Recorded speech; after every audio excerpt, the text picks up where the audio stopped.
Ito ang 8 panaginip na sumisimbolo na ikaw ay malapit ng yumaman. Bago ko ibahagi ang iba't ibang kahulugan ng panaginip, gusto kong ipaalala sa inyo ang videong ito ay para sa mga taong nagtitiwala lamang. Dahil ito ay tungkol sa gabay at sa mga taong nagkwento sa akin ng mga patutuong ito. Ang mga simbolo ng panaginip ay gabay lamang galing sa mga taong eksperto. Ang unang panaginip ay ang makita mong ang sarili mo na ikaw ay lumulutang o lumilipad. Halimbawa na lamang katulad ito na para bang ikaw ay lumulutang sa ulap. Halimbawa, maraming nagpapatutuo nito na ang lumulutang sa panaginip ay nangangahulugan na may darating na yaman sa iyo o sa miyembro ng iyong pamilya. Magiging magaan ang daloy ng pera, lalapitan ka ng mga opportunity tulad ng trabaho, promosyon, at magiging miyembro ka ng pinakamataas sa negosyo. O maaari ding magkakaroon ka ng sarili mong negosyo. Ang pangalawa ay ang panaginip ng ginto. Kapag nakita mo ang ginto sa panaginip, ito ay tanda at nangangahulugan na uulanin ka ng sunod-sunod na blessing. Katulad na lamang ng mga panaginip ko tungkol sa ginto. Ako ay nanaginip ng mga nagdaang taon. Nakita ko na ako ay nakatanggap ng limpak-limpak na ginto, katulad ng pulseras, hikaw at iba pa. At pagkatapos ng isang taon, nakatanggap ako ng napakaraming blessing at magagandang balita. Talaga naman ang ginto ay napakaswerte. Para din sa mga may negosyo, mas lalo pang magiging maunlad ang nasimulang negosyo at dadami ang mga customer. At sa mga wala pang negosyo, ito na ang simula para magkaroon ng negosyo dahil sa panaginip na ginto. Ang pangatlo ay panaginip ng dumi. Kapag nakakita ka ng dumi sa panaginip, ito ay nangangahulugan na lalapitan ka ng swerte at blessings. Magkakaroon ka ng magandang pamumuhay. Matutupad mo ang iyong mga pangarap at magugulat ka na lamang dahil unti-unti mo nang makikita ang pagbabagong magaganap sa iyong buhay sa hinaharap.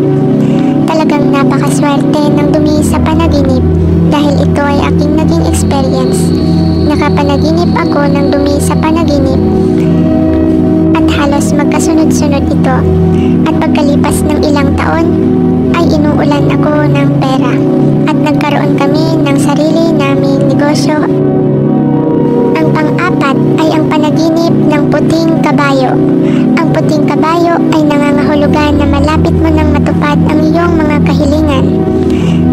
Magpapadala ito sa iyo ng magandang balita na tiyak ikakagalap mo at makakapagbago ng iyong buhay.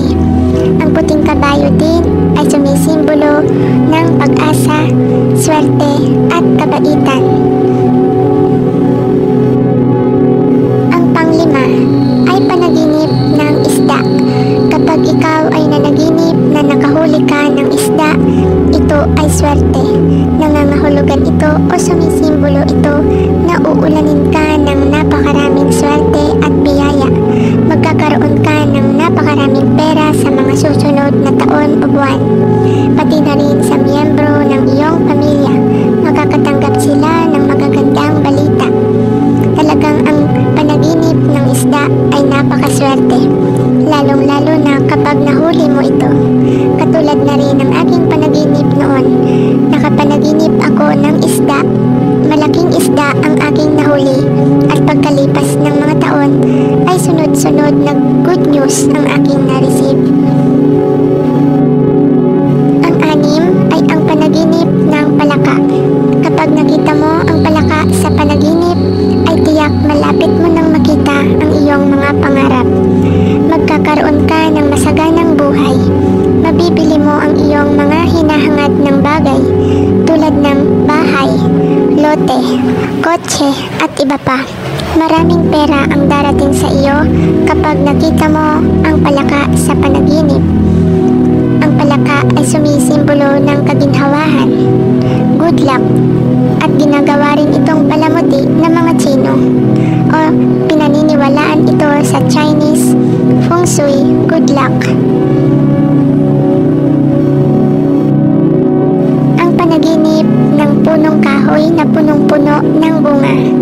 Nakakita ka na ba ng panaginip ng puno at ito ay punong-puno ng bunga o prutas?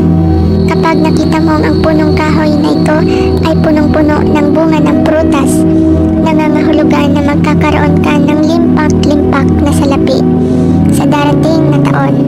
Ang mga bunga ng puno ay nangangahulugan at nagpapahiwatig ng kasaganahan na paparating sa iyong buhay at pamilya. Maswerte din ito sa larangan ng karera sa trabaho at sa negosyo. Mapopromote ka sa iyong trabaho, tataas ang iyong posisyon. At kung ikaw rin ay may negosyo, dadami pa ang iyong mga customers. At ang pangwalo, panaginip na ikaw ay umaakyat sa napakataas na hagdan. Kapag nanaginip ka na ikaw ay umaakyat sa napakataas na hagdan, ito ay nagpapahiwatig na magiging matagumpay ka. Magiging matagumpay ka sa buhay, lalong-lalo na kung makaabot ka sa tuktok o dulo ng hagdan. Ito ay nangangahulugan